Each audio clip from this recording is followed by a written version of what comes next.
नमस्कार, स्वागत है आप सभी का। आप देख रहे हैं एनएमएफ न्यूज। आपके साथ मैं हूं नम्रता चौधरी। उत्तर प्रदेश की योगी आदित्यनाथ सरकार और उसकी नीतियां लगातार चर्चा का विषय बनी हुई हैं। और सिर्फ मैं कहूं कि उत्तर प्रदेश में, तो ये गलत होगा। उत्तर प्रदेश से बाहर निकलकर देखिए, जो तमाम राज्य हैं वो भी इन नीतियों को अपना रहे हैं। मध्य प्रदेश में देख लीजिए, आप असम में देख लीजिए, बंगाल में ऐसा हो ऐसी उम्मीद लोग कर रहे हैं, लेकिन होता नहीं है। बाकी आप उत्तराखंड चले जाइए, वहां पर भी इसी तरीके से नीतियां बनाई जा रही हैं ताकि माफियाओं पर लगाम लगाई जा सके। और इसी के साथ आप किसी भी राज्य में चले जाइए, वहां पर जाकर ग्राउंड जीरो पर जाकर लोगों से पूछ लीजिए, योगी को भी बच्चा बच्चा जानता है। एनकाउंटर नीति हो या बुलडोजर नीति हो, इसको लेकर भी लोग अक्सर बातें करते हैं। हालांकि फिर अगर बात यूपी की करें, वापस यूपी में लौटे, तो कुछ लोग यहाँ पर कई बार नाराजगी जता देते हैं, कई बार कह देते हैं कि ये जो बुलडोजर एक्शन है ना, ये किसी धर्म विशेष के खिलाफ हो रहा है, ये अल्पसंख्यकों को दबाने की कोशिश हो रही है। योगी आदित्यनाथ जी तो भेदभाव की राजनीति करते हैं। लेकिन क्या वाकई में ऐसा है? इस पर मैं आपसे पहले भी चर्चा कर चुकी हूं, लेकिन आज मैं कुछ आंकड़ों के साथ आपके सामने आई हूं जो ये बताएगा, जो ये साबित कर देगा कि कम से कम भेदभाव की राजनीति यूपी में तो नहीं है।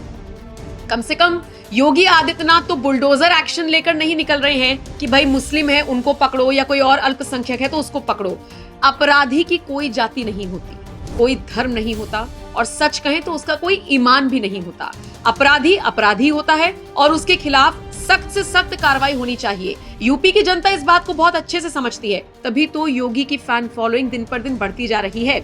अब देखिए, आज बुलडोजर एक्शन की चर्चा मैं एक बार फिर से क्यों कर रही हूँ? इसलिए कर रही हूँ क्योंकि जमीयत उलेमाए हिंद पहुंच गया सुप्रीम कोर्ट। आप जानते हैं वहां पर जो अर्जी लगाई गई है उसमें जमीयत उलेमाए हिंद ने, जानते हैं क्या कहा है? उसने कहा है कि ये जो बुलडोजर एक्शन है ये धर्म विशेष के खिलाफ होता है, ये अल्पसंख्यकों को दबाने की कोशिश है, और इसी के साथ साथ इस पर रोक लगाने की मांग जमीयत उलेमाए हिंद की तरफ से की गई। क्या वाकई में मुस्लिम अपराधियों के खिलाफ ही बुलडोजर दहाड़ता है?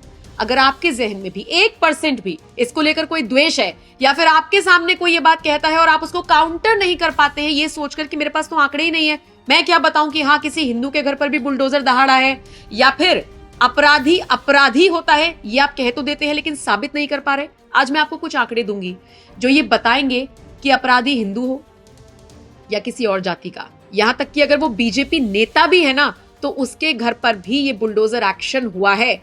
और अगर ये आंकड़े झूठे हैं तो कोई आकर काउंटर कर दे, क्योंकि मुझे ये आंकड़े मिले हैं तमाम वेबसाइट्स पर सर्च करने के बाद, और अगर आप इनको जाकर सर्च करेंगे तो आपको भी ऐसी खबरें आराम से मिल जाएंगी। अब देखिए, मैं सबसे पहले बात करूंगी जनवरी 2023 की। ललितपुर के मंडावरा में बीजेपी अल्पसंख्यक मोर्चा के जिला उपाध्यक्ष और पूर्व मंडल अध्यक्ष विक्रम जैन, नाम ध्यान से सुनते जाइएगा क्योंकि आगे आपको काउंटर करना पड़ सकता है। विक्रम जैन बजाज के मकान के अवैध निर्माण पर बुलडोजर चला था। कब? जनवरी 2023, पिछले साल। 22 में चले जाइए, जून 2022। बरेली में पूर्व बीजेपी विधायक केसर सिंह गंगवार की अवैध कॉलोनी पर बुलडोजर चल चुका है। जुलाई 2022, यूपी के बरेली में बीजेपी के पूर्व नेता योगेश पटेल के अवैध बारात घर पर बुलडोजर चला था। ये है बीजेपी नेताओं पर जो कार्रवाई हुई है।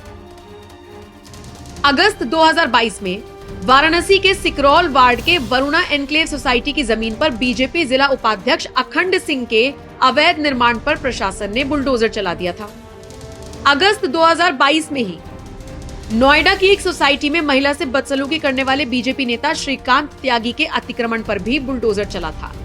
तो जो लोग ये कहते हैं कि विपक्षी दलों को टारगेट किया जा रहा है, विपक्षी दलों के नेताओं को टारगेट किया जा रहा है, वो इस लिस्ट को देख लें।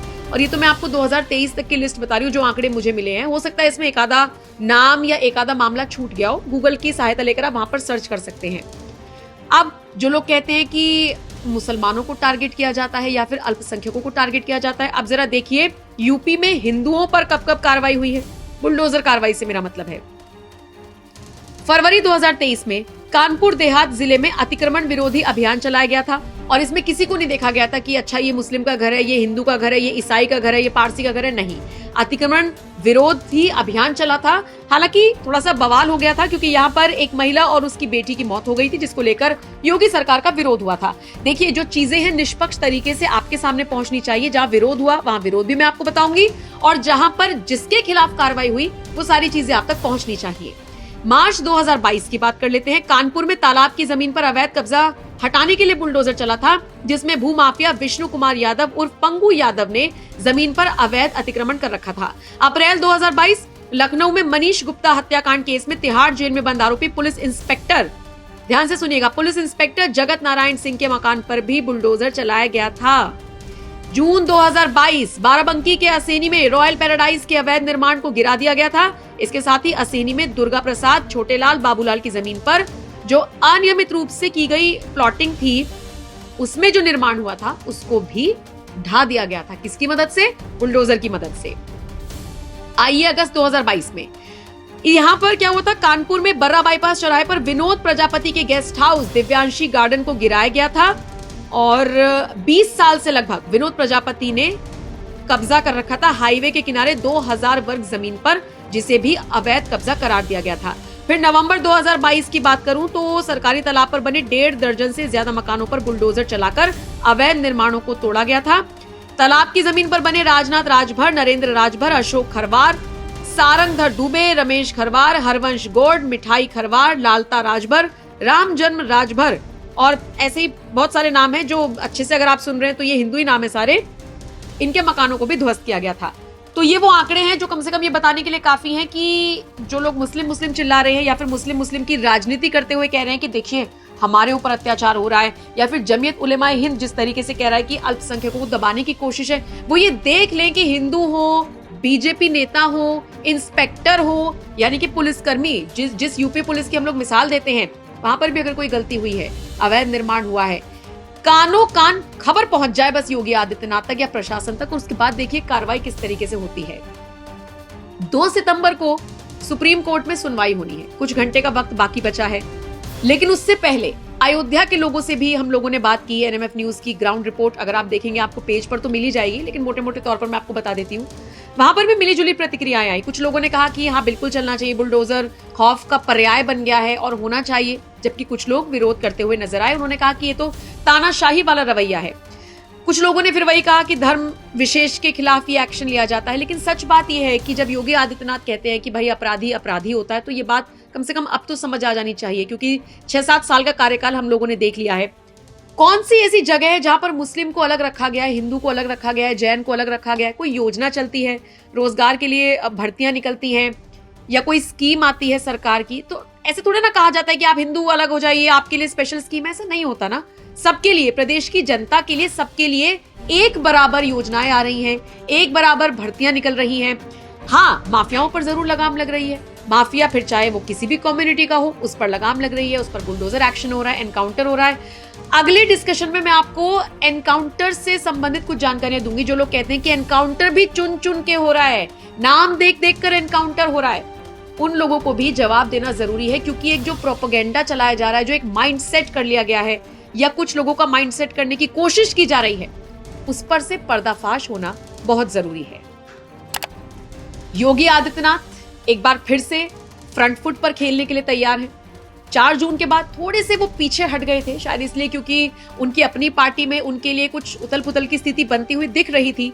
वक्त रहते उसको संभाल लिया गया, तो वो फिर से फ्रंट फुट पर आ गए हैं, जो ये बताने के लिए काफी है कि अगर छोटी छोटी चीजों पर एक ऐसे मुख्यमंत्री को घेरा जाएगा जो दिन रात जनता के लिए सोचता है, तो फिर थोड़ी सी प्रॉब्लम तो होती है। वो कहते हैं ना कि काम करने वाले को अगर आप छेड़ दोगे तो वो थोड़ा सा काम में लो हो जाता है। शायद योगी के साथ भी वही चीज है। हाँ, उनको लेकर एक बात जरूर कही जाती है कि वो दूर की सोचते हैं, और वो परिणाम अब दिखने लग गए हैं।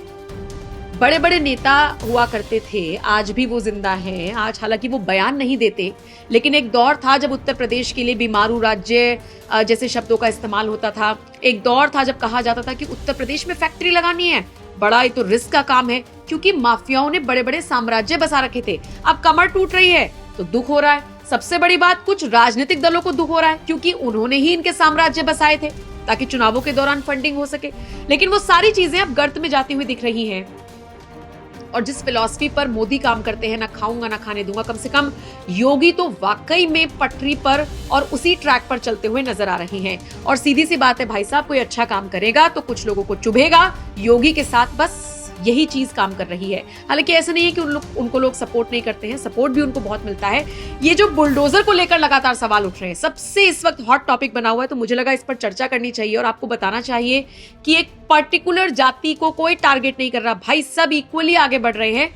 लेकिन अपराधी अपराधी है, उसके खिलाफ एक जैसी कार्रवाई होगी, वो चाहे फिर किसी भी कम्युनिटी से आता हो। आंकड़े आपने देख लिए, अब जरा बताइए कमेंट सेक्शन में कि आपको ये पूरी रिपोर्ट कैसी लगी और क्या आपके हिसाब से बुलडोजर एक्शन पर रोक लग जानी चाहिए। क्या आपको ऐसा लगता है कि वाकई में भाई साहब एक कम्युनिटी के खिलाफ ही पूरा एजेंडा चलाया जा रहा है। जो भी आपकी राय हो, कमेंट सेक्शन में अपनी राय हमें जरूर दीजिएगा और मुझे कमेंट सेक्शन में ये भी बताइएगा कि ये डिस्कशन आपको पसंद आया, ये चर्चा आपको पसंद आई और अगली बार किस मुद्दे पर चर्चा करनी चाहिए। सजेशंस आपके बहुत मायने रखते हैं, इसलिए कमेंट सेक्शन में जरूर दीजिएगा। नमस्कार।